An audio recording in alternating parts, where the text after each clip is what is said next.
The Xenoblade series has quickly grown to be a favorite amongst many JRPG lovers, and for good reason. The gameplay provides a very unique experience compared to most JRPGs, for better or worse, and the stories these games tell have clicked with a lot of people for both good and, very unfortunate reasons. Xenoblade Chronicles is just one series written and directed by its creator, Tetsuya Ttakahashi, though. In actuality, it's the third set of games in the Xeno series, which also includes Xenosaga, and the topic of today, Xenogears. Xenogears was actually initially conceived as Final Fantasy VII, but was turned down as Square's upper management thought its story was too dark and complicated for a Final Fantasy story. So, after starting development as a sequel to Chrono Trigger, it was eventually given the green light to be its own original title as the first game and fifth episode in a longer-running series written by Takahashi and his wife. As you can imagine, however, that is in no way how it panned out. Despite winning multiple awards and getting critical acclaim across the board, Xenogears didn't exactly do great in its sales compared to Squaresoft's other RPGs.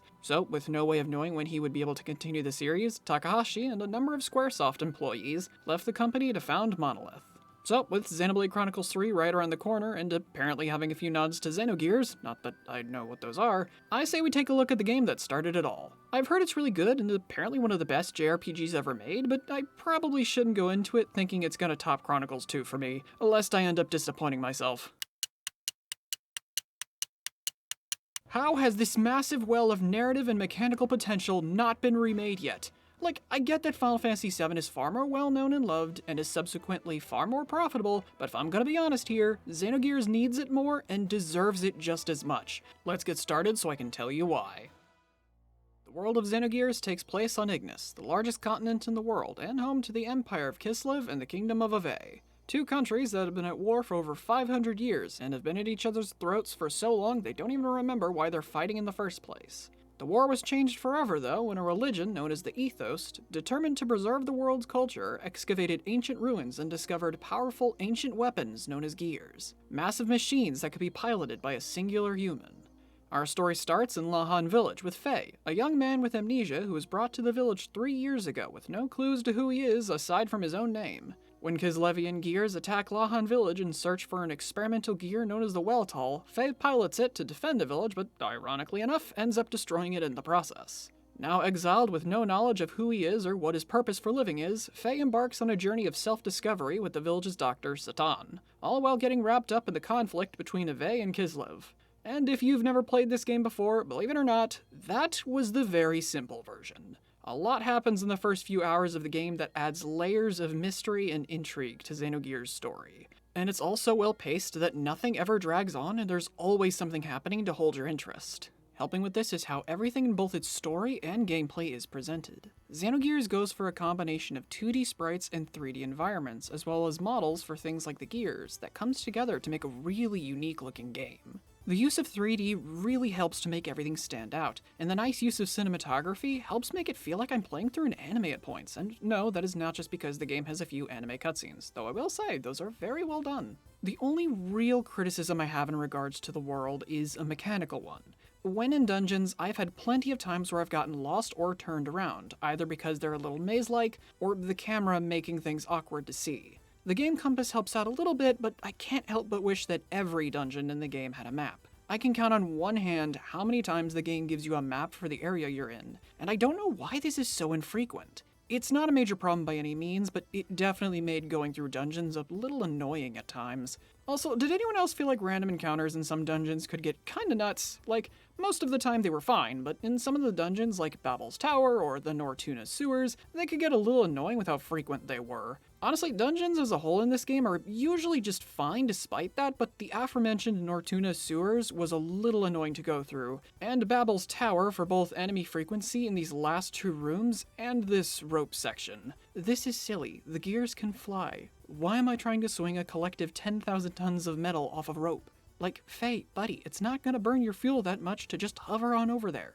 Honestly, for as spectacular as the story and writing is, the gameplay is fairly rough around the edges in a lot of areas, even if I did have a lot of fun with it. The combat in Xenogears is pretty unique even by today's standards. The game's ground combat plays sort of like a fighting game with a magic system. You see, in battle, every character has 3 different basic attacks they can perform, with each one corresponding to a different button on the controller. Triangle attacks use only one of your limited action points and have the highest accuracy but the lowest damage output. Square hits harder and has slightly lower accuracy and uses 2 AP, and X hits the hardest but has the lowest accuracy and uses 3 AP. You can also string together various button combos to trigger death blows, powerful attacks with some pretty cool animations. Every character in the game has a massive list of death blows they can learn, and using them against enemies, especially bosses, can be very satisfying, especially with how much of a visual punch they pack. There are a few problems with this part of ground combat though, and it seems like Xenoblade Chronicles 2 isn't the only game in the Xeno series to have bad tutorials because how you actually unlock death blows is poorly explained. You see, I said that the game has 3 different basic attacks in combat, and while that's true, it isn't the whole story. You see, each one has a few different animations based on how many of the same button type you use in a row. Triangle has 4, square has 2, and X has 1. Why is this important? Because each animation gains invisible experience points when you use it, and in order to unlock a new death blow, you need to gain enough experience in the specific button animations for that combo. Leveling up X isn't that hard since it only has 1 animation, and Square only has 2, but Triangle has 4 animations, and without proper knowledge of how learning death blows works, it could very well take you a while to learn a new death blow. The other big issue is that once you unlock a new death blow, the previous one immediately becomes obsolete since every new death blow is better than the last one, so there's not much of any strategy for which one you should use. Honestly, I would say the lack of strategy in ground combat is its biggest problem, though I suppose a better way of phrasing it would probably be its lack of depth. Every character does have access to a set of ether abilities they can use, but unless it was for healing or the occasional ether spell from Faye and Ellie, I didn't need to use them much. I was very rarely in a position where I needed to use buffs or other supporting skills. Well, unless it was Bart's Wild Smile, which is incredibly useful. Most fights can be won by just using basic attacks and death blows, and while I did find doing just that was fun and engaging enough for me, I can easily see why a lot of people might find the gameplay repetitive or boring. Not helping this is the fact that some characters are more worth using than others. Faye can hit pretty hard, has some strong ether attacks, and he has a healing skill, so you'll probably use him through the entire game. Well, not like you have much of a choice most of the time, though. Zatan is the fastest character in the game, easily taking 2 turns before any other party member has had 1, and with his damage output, high HP, and healing skills, he's easily one of the best characters in the game to use for me. Ellie's the best character for ether damage in the game due to her wide variety of elemental ether spells, and with 8 of her 12 ether attacks being able to hit multiple enemies, she's fantastic with clearing out multiple enemies in a fight. Of the 5 other party members, the only ones that I really used more than once were Bart, Rico, and Billy. As mentioned before, Bart's ability Wild Smile is incredibly useful because it lowers an enemy's accuracy and evasion, which is great for boss fights. On a mechanical level, Billy is probably the best white mage I've ever seen. He's fantastic at healing since his full party heal restores most, if not all, of the team's HP,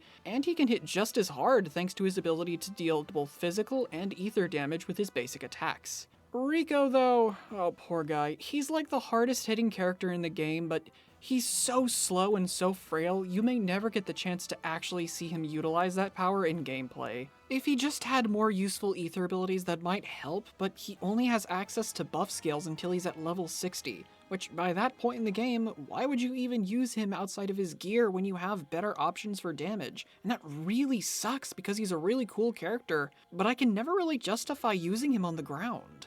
As for the remaining characters though, Chuchu I only used once, which was more because I had no interest in using her rather than me thinking she was bad since, like I said, I only ever really used her in one fight. Maria though is a little different. Maria is a character you're required to use in a dungeon later in the game, and her whole gimmick is that all her damage comes from her abilities rather than her basic attacks, since, she's like 12. She's generally a terrible character to use on the ground, but her abilities are something else. So when you read the name of these abilities, do you think Maria is going to A, pull out some sort of gadget to attack the enemy with, B, turn out to secretly be a cyborg and she'll attack the enemy with her robot parts, or C, she summons a 30-foot tall couple thousand-ton giant robot to smite her enemies with?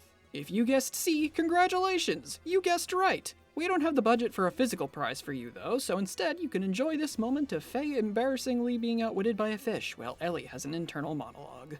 Nah, but for real though, as hilarious and cool as this is, it does nowhere near as much damage as you think it would. On the subject of the gears though, the gear combat is probably my favorite style of combat in the game, since it has a nice amount of depth to how you can customize your gear and how that can benefit you in battle. And while gears also have death blows, you have to charge your gear's attack level by performing basic attacks before you can use one. Also, mechs have been, and always will be, really cool. The gear combat also makes characters that would otherwise be bad on the ground still useful, since gears like Rico's Steer and Maria's, Saibzin? I apologize to any Germans watching this video if I just butchered that pronunciation. Are fantastic in combat. Seriously, Saibzin is so good you probably won't need to upgrade anything other than its HP until the very end of the game. This thing hits hard and can take even harder hits. Easily one of the best gears to use in the game for me. The one problem I have with gear combat, though, is a simple one. You can only heal when you have a frame HP equipped, and it takes a massive chunk of your gear's fuel to use them. In the early parts of the game, this isn't really a major issue at all, but in the later gear dungeons, when opponents can do 1,000 or more damage to you in one attack, you'll need that ability to heal, and charging only restores 30 fuel, and it's the only way to restore fuel without visiting a gear shop or entering the Yggdrasil. This, in my opinion, makes gear combat artificially harder in some cases because you don't have a way of restoring your health or fuel in either a cost-effective or quick manner. The greatest praise I have for the gameplay, though, is how good the pacing is. I was around 17 hours in when it had finally clicked with me that at no point in the game did I ever need to grind for money or experience. I always had plenty of healing items and money to buy accessory upgrades for my party members, and was always at a high enough level for every part of the game. Every section of the game is relevant to whatever is currently going on in the main story, with not a single dungeon truly being filler. Xenogears is an RPG that wants nothing more than to tell you a story and will make sure you can get from story beat to story beat, all while making sure you're engaged and still having fun in the process. Which is great because the story, more than any other RPG I've played, is easily the highlight of the game for me. Now, going into this game, I already knew by this point from playing the Xenoblade series that Takahashi loves having moments in his stories that recontextualize the whole thing, but even with that knowledge in mind, I'm not gonna lie, there were a few plot points introduced early on that either worried me or I thought were too easily predictable despite that. Like Dixon, they were leaning too hard on Satan's connection with Solaris, and it made me worried he would end up being a worse example of what happened with Dixon's reveal. I was then surprised that while Satan does betray the party, he does so as a means of then betraying the Gazelle Ministry so he can help everyone take down Solaris. I thought the twist of id being Faye's split personality was too predictable, but I was surprised when it was revealed that Faye himself was actually one of 3 different personalities, with him not even being the original. Side note here, I love how perfectly Faye and his other personalities reflect the id, ego, and superego when you see them all in his mind theater. The fact that id and OG Faye are both mentally depicted as children, whereas main story Faye is an adult, is a perfect visual representation of the dynamic between these parts of your brain. Xenogears' story will defy a lot of your expectations, and even if you think you know what's coming, there will always be more to it than what you end up getting right. A moment that caught me way more off guard than I was expecting it would was the reveal of the Soylent system in Solaris. I pretty much knew exactly where this was going since I understood the reference, and my initial expectation after Fainalia ate the food, Satan, why on Ignis didn't you stop them, was that they would just find some kind of email or something that would reveal that the food they ate was made of people and then they barf. So you can imagine my surprise when I got to the back of the factory, and I was greeted with a far more raw reveal than I was ever expecting. Real quick, a genuine question. How the hell is this game T-rated? Aside from the Soylent system, there's the brief mention of Billy having genuinely considered selling his body to make money for his family and apparently having been offered 3,000 gold a night at one point. The fact that the Ethos priests may have, lived up to a stereotype, as we'll call it, and the fact that there are 2 separate scenes where characters were implied to have had sex. Either the guys at the ESRB were smoking something a little too potent, or was just a very different time. Okay, so if you're watching this section and you've played the game before, you've taken notice that at this point, there's one glaring problem with the story I have yet to mention. Disc 2. You see, the reason I haven't brought it up yet is because it's one of the big reasons why I think Xenogears doesn't just deserve a remake, it needs one. Xenogears' second disc is infamous for how rushed it is in comparison to the first disc. Disc 2 can be beaten in about 10 to 20 hours, whereas the first disc will take around 40. In terms of gameplay, Disc 2 only has about 3 dungeons, counting the final one, with any other bit of gameplay being the occasional boss fight. Cutscenes are also presented very weirdly, with most of them taking place in the weird void, and about half or more of those being characters monologuing about what's going on instead of the player being able to see and experience the stuff for themselves. For a lot of reasons, this chunk of the game was really rushed, and a lot of things in the story needed hurried along, like how we skim past multiple dungeons and cutscenes, and even some story sections like the whole deal with the Yggdrasil 4 and the whole humans mutating thing. Heck, I can't be sure of this, but I think they may even have skimmed past stuff with some of the characters, like Rico's backstory and Ellie getting the Dyna Omni gear, but only ever using it in a cutscene.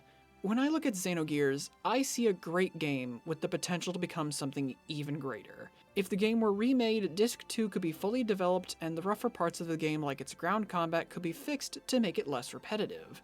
I guess my one concern for remake though is, would it do the game justice? I mean, I didn't touch up on it much at all, but there are layers upon layers of symbolism and references to things like psychology and Gnosticism in the story and writing for the characters, and part of my concern is, would a team other than the one that made it initially be able to properly reflect and build on those things in a remake? To be honest though, for as much as I joked about it at the beginning of the video, and as much as I want it to happen, I know it probably won't.